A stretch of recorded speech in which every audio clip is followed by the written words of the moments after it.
Depuis 1939, la guerre fait rage en Europe et les États-Unis, qui ne sont pas encore entrés dans le conflit, fournissent avions et matériel militaire à une Europe mal en point.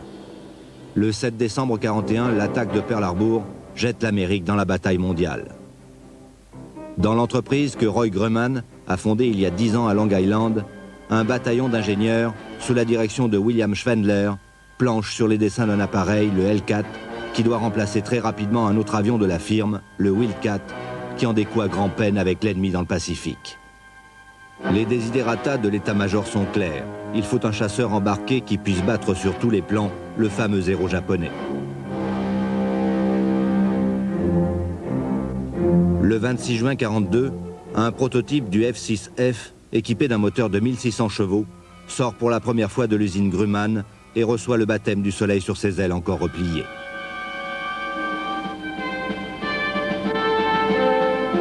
Pour Bob Hall, le meilleur pilote d'essai de la firme, c'est le grand jour. Le prototype dont il va prendre les commandes rassemble le meilleur de la technologie aéronautique de l'époque.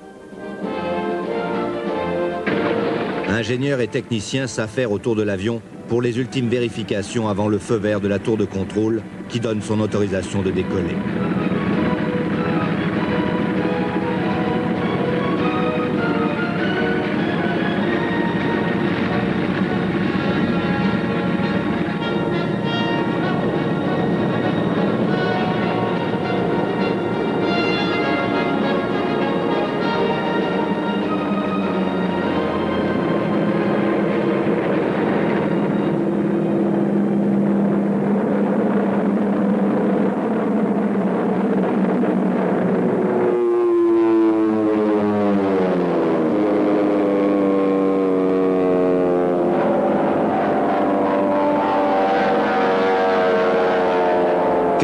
Après l'essai en vol très concluant du prototype, Roy Grumman lance la production en série du Hellcat que l'on a doté d'un moteur encore plus puissant de 2000 chevaux.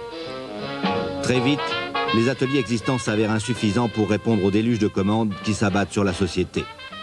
En 3 ans, Grumman recrute 19 000 nouveaux employés pour fabriquer à la chaîne un avion conçu en module pour faciliter la maintenance. Chez Grumman, l'effort de guerre n'est pas un vain mot. 60 heures de travail hebdomadaire. Les femmes représentent une large part de l'effectif. Leur nombre dépassera 8 000 en 1943 au sein de la société. L'effort industriel est considérable. En 25 mois, 12 275 F-6F, toutes versions confondues, vont sortir des usines Grumman. 481 unités mensuelles qui toutes passeront sous le pistolet des peintres avant d'être confiées aux pilotes de l'US Navy.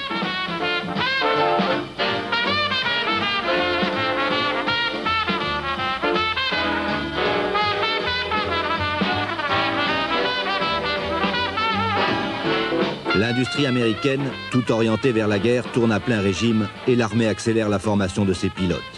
Les briefings sont loin de ne compter que des hommes.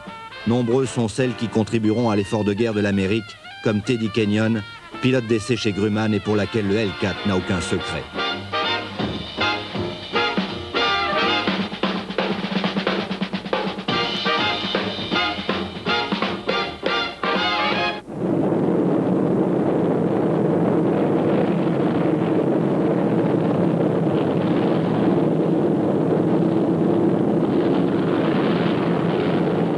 Les femmes pilotes ne participeront jamais au combat, mais elles sont quelques centaines à convoyer les avions de guerre vers le front des batailles.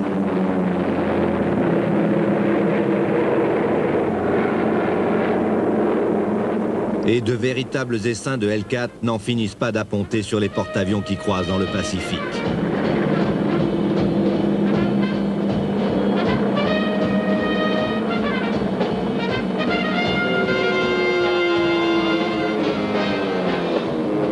Sur les vastes navires, le personnel de pont dans un étrange balai guide au millimètre près les pilotes qui parquent leurs appareils.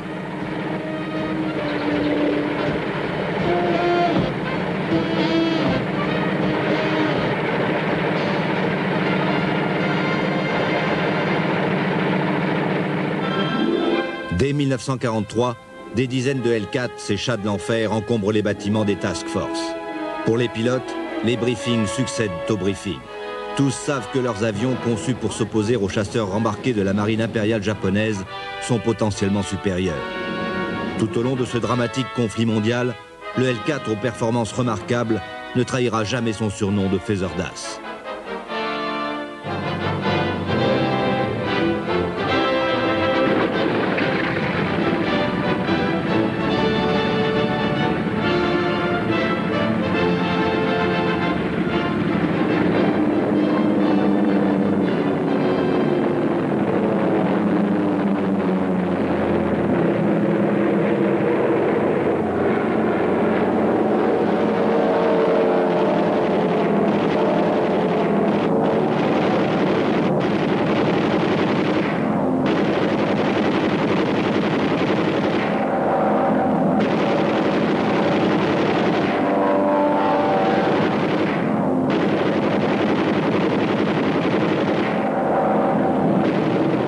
Pour certains pilotes et pour leurs appareils, les retours de mission sont parfois difficiles.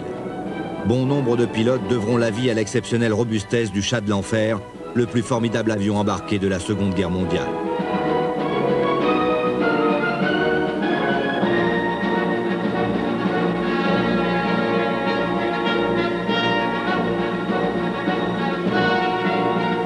Roy Grumman ne s'endormira pas sur ses lauriers. Il concevra beaucoup plus tard le Tomcat, un autre avion de légende qui tissera l'étoffe de bien d'autres héros de l'aviation moderne.